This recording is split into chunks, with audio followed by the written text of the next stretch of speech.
On Monday, Tyson Bacon committed to the University of Tennessee, a guy they really like and covet in the 2026 class on the defensive line. Why now, and what is Tennessee getting in the 2026 defensive lineman, Tyson Bacon? A kid originally, from Detroit or thereabouts.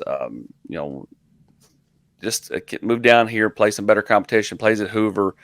Big, I think, kind of burly defensive lineman who's only going to get bigger, and a really intelligent kid, man. I really enjoyed talking to him. Just seems like a fantastic young man and a kid that, understands, what it takes to be a good player.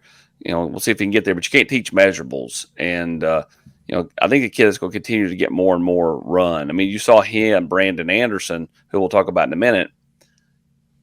They both have started to really get a lot of traction out there with offers, just all the attention. And Tyson's had a really good, strong start to his junior year and has been impressive there for Hoover. So a kid that, I think can, be a force on the defensive line at the next level.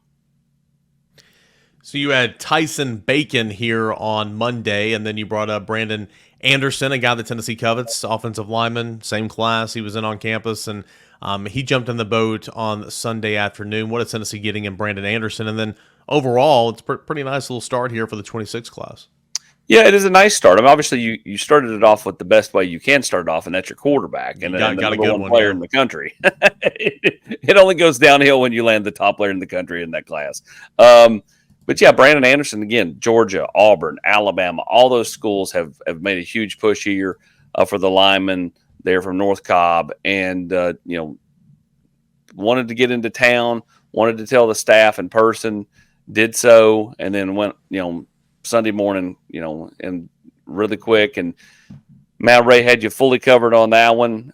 Talked about both he and just what he brings to the table in the war room, and then obviously had you covered as soon as the kid committed with impact analysis. But Tennessee, wanted to add to the offensive line. Tennessee needs to go more heavily on the interior, with this next class. And so, getting a good start there. Now, Brandon, I think, could play, maybe some right tackle. He's got some versatility to him. He is long. But I think most people project him as an interior guy down the road.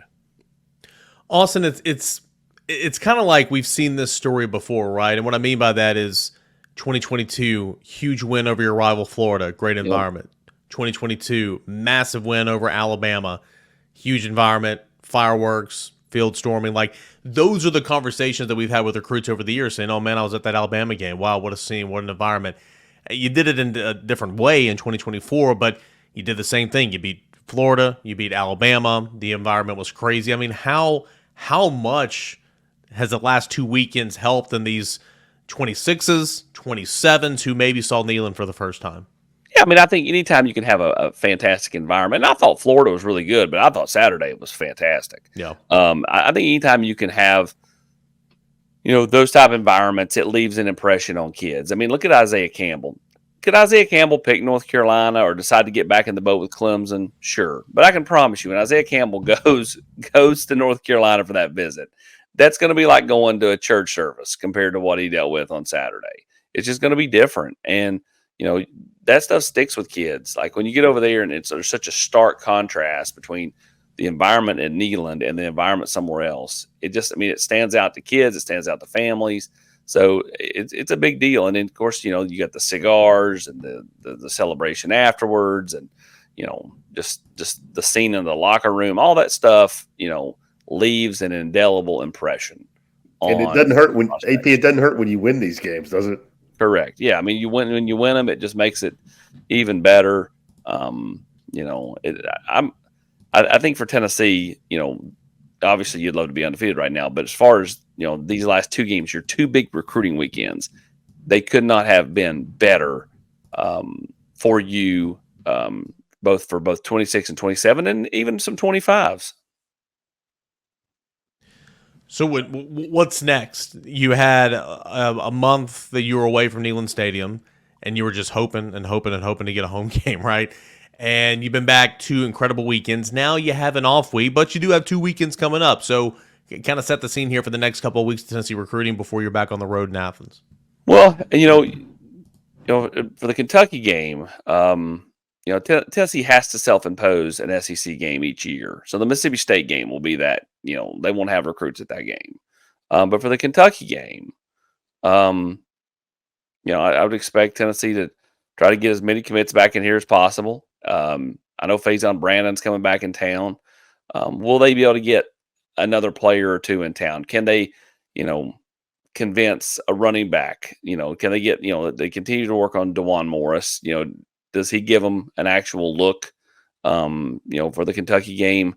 Maybe. I think that honestly that would be best case scenario for him, because for a kid that felt slighted because Tennessee wanted a bigger back, and then when Tennessee pivoted to him, he just didn't do a whole lot with him. If you could get him in here, all the attention would be on him. Whereas like at the Alabama game, you're so many people here and so many recruits here and different classes that coaches are pulling 100 different directions. I think it might actually be good if he's here for what will be the dark mode game against Kentucky. We'll see if it happens. We'll see again. Tennessee's continued to try to shoot their shot there. He's not been very responsive, but you never know. Well, and I think both sides have to be mature in that situation, right? You got to get past whatever over the last 6 months. Yes. You didn't want me. You didn't take our calls, whatever. I mean, like it's about the player. If you need a back and you want a back and you like a back, everybody just say, hey, all right, the last 6 months was tough. All right, it didn't go exactly the way we want, but you're a priority for us. We've tried to tell you that. Get over here. Let's take a look at this thing and go from there. We'll see if it happens. But I think both sides have to just kind of bury whatever quote hatchet there is between whatever happened 6 months ago. If you look at DeJuan Morris, he should be willing to give Tennessee a listen and a look for two reasons. One, USC is a train wreck, and two, if you can't look at Dylan Sampson, someone who's about your size, and not go, man, you know what? Look at what they're doing with that guy. We're very similar body types. And I'm an in-state kid. Like, I'm just saying, like, there's multiple reasons that the USC commit DeJuan Morris out of Oakland should be at least giving Tennessee a look at some point between here and signing day. Yeah, I don't disagree because you got no idea what's going to happen at SC. I mean, the rumors there are going to start to swirl, and some of it's going to be NFL rumors, right? Yep, that's absolutely right. I think there's a lot of people in the college football world who think there's going to be a coach or two that are not at retirement age, like we saw with Bennett at Virginia and some other people like that. But there's some people that are going to go, you know what? I don't like the direction where we're going in college, so I'm going to take, quote, a pay cut, and I'll go call plays in the NFL. I'll go be an NFL coordinator and not have to worry about guys coming into my office in November in the middle of a potential playoff run saying, I need this, I want that, or I'm leaving, or this, that, or the other. Maybe it's just easier to take less money and just go call ball plays. I think there's a notion that some people think that you may see that happen in the college game. Not necessarily an established winner who's just going to walk away from a winner, but a guy who's in trouble, who's not going to necessarily look for another college job. He may give the NFL a legitimate look. If you're DeJuan Morris and you're 3 time zones away or 2 time zones away, I got to know my geography, so it's only 2 time zones, by the way, because he's an mid-state kid. Why would you not, right? You're exactly right, Austin. I mean, what in the world would you not take a look at Tennessee at this point with where everything's at with Southern Cal? Plus all that travel, right? I mean, with the realignment, I mean, I know that's a broken record, but I mean, gosh, that's a hard life for a student athlete. There's no way I'd want to go to the Big Ten with all that nonsense. I mean, like, if I'm going to the Big Ten, I'm going to somewhere that's regionally. Like, if I'm DeJuan Morris, I'm going to Ohio State or Michigan or someplace. I'm not going to USC and then being back and forth all over the country. Oh, USC's been to Michigan, Minnesota, and Maryland just in the last month and just 6 weeks. I mean, that's brutal. And Minnesota and Maryland back to back, if I'm not mistaken, at least 2 of the last 3 weeks. Yeah, I mean it's tough. It is a tough sled. I mean, it's hard.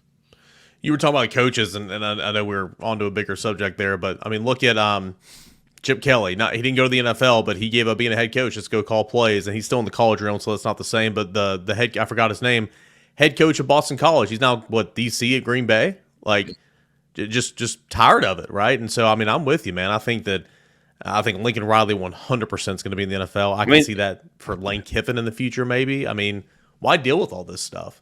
USC's 3-4, and, Yeah. and one of those 3 wins is a win over LSU. You know what I'm saying? And that's why, like, the Arkansas game, while it probably will rear its ugly head a couple of times more, like other teams that are comparable to Tennessee in the mix are going to have some head scratching losses too. You know what I'm saying? But I mean, like Rutgers is at USC this weekend.